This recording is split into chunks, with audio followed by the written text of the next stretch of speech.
Okay, guys, we're back on crypto now. Again, we're doing the total tally. We finally went through pretty much everything that I could think of, covering all my crypto.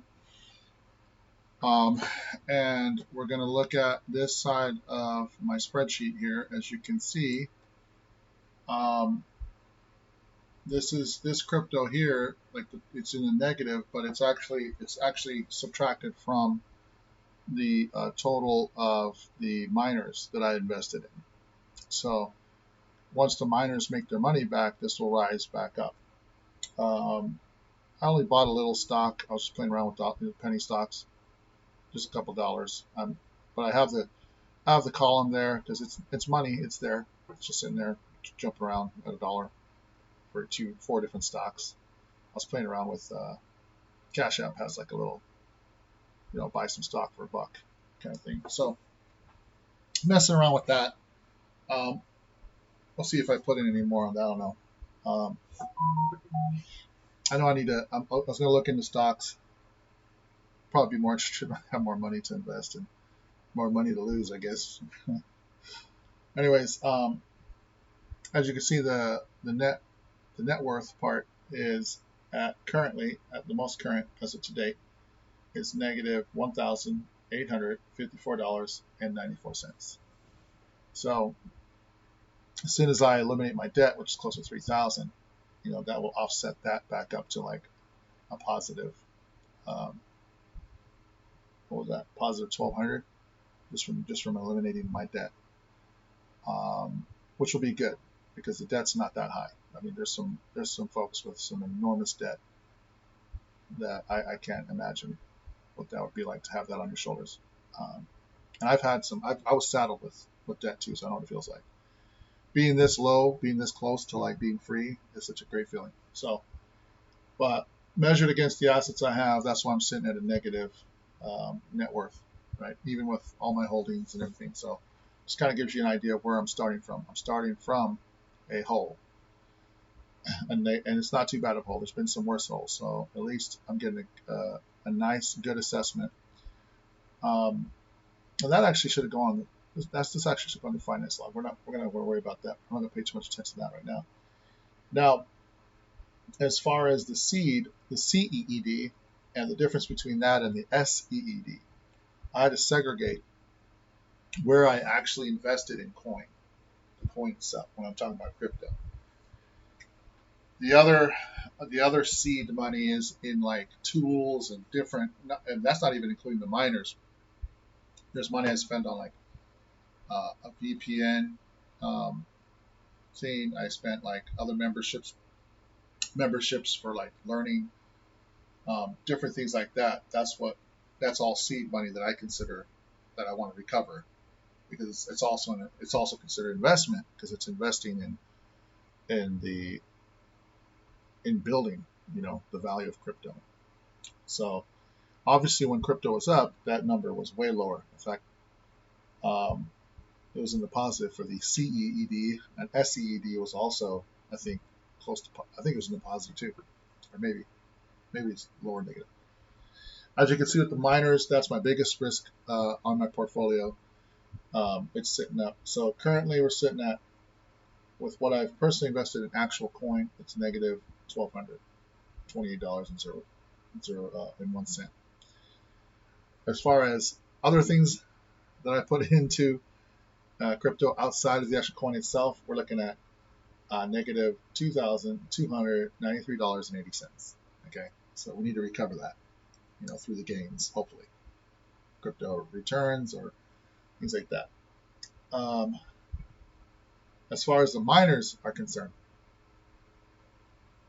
add the miners in, and now we're sitting at a negative $4,202.79. So the goal is to get all that back to zero and then increase it, right? And that's another thing. Now that everything's low, I've got another influx that's going to affect.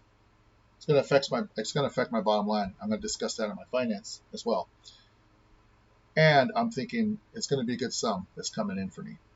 Um, I'm thinking of putting some back in. Like at this point, folks would be like, oh man, you lost so much. Why would you want to put it back in? Because it's low. That's the time to buy. And that's probably the best time to recover. Because by the time it goes back up, that's when you buy, you're just going to stay even, right? So you know it was there before, where it was at. When I bought it, it was low before it started rising, right? Well, now it's even lower than that. Like when I bought it, and Bitcoin was already at 45,000 or something. Look at it now; it's down at 33. This is the time to buy. All my other coins are way down. Like I had like a bunch of coins that I put like just $10 here on those, the ones I was telling you about in the Binance Smart Chain. When the airdrops came in and they're only like, small amounts. At that time it was like $1 or something. Now it's down to 4 cents because of where it dropped. I would turn around and put $10 on those. And now those $10 has dropped down to like $1, 50 cents, things like that. So look at the multiple there. If it's down to like 30 cents when it was once at $10, that's a multiple of like, what do you call it? 30 cents into $1 is 3 times. It's like a multiple of 30 times. So it goes back to the 10. Even if I put another 10 now, and it goes back to where it was before, 10 times 30 is 300. See what I'm saying? So not only do I get my $10 back, but by buying now with another 10, I could get 300 when it recovers. So that's part of where people usually they shy away from this point, and that's where they mess up. They get too emotional. They're not looking at the logic behind. Hey, it was there when you bought it, and it was considered low. Then it went up. It rose up a little bit. You made a little bit of money. Well, now it's way down here. Well, how do you make your money back? Or how can you actually profit? That's how these other people profit. They buy in right here. They buy in. Now, it doesn't have to be too big. I mean, you come in a little bigger, but that's more risky, right? Just match what you did before. And I didn't do that much before. And if I just matching it could actually become quite substantial, right? So yeah, you're going to see my graph change for crypto when I get this influx of cash coming in, when I get this cash flow that I've been waiting on.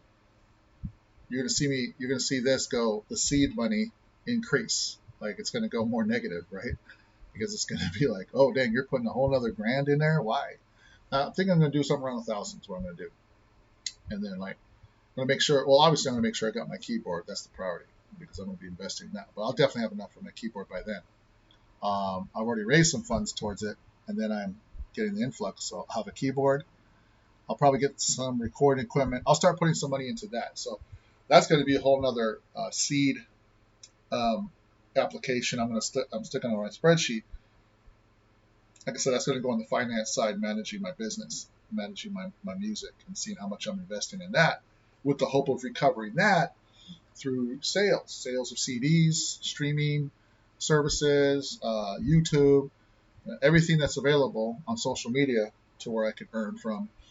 I'm going to try and, position those on here so we can see how those investing in myself is going to do in the long run. In the short run, it might be more putting in and less recovery. It might take a year before I can even recover. But most businesses, you go in the red for 5 years before you even see yourself going back into the black.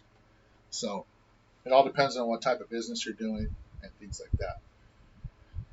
So that's it, folks. That's where I'm at on the crypto side. What would really start looking good is when I get these machines in here and start putting them to work. And that's the killer, man, is waiting. That's one of the risks because, man, had I just been able to get those machines at ASAP, I would already be earning. I'd already be like out of this negative. But that's the thing, man. It's all on hold. Things are waiting. Just count the blessings. When it comes, it shows up. Good. Let's plug it in. Let's get it going and see what we can do to get back into the black. And from the crypto side of things. And that's it, man. That's it. That's where we're at numbers wise. I was able to finally hash that all out and get it all up to speed. So we'll see you guys on the finance blog if you happen to follow me over there. But I'm starting a new blog there for finance. I'm going to discuss that. So talk to y'all later.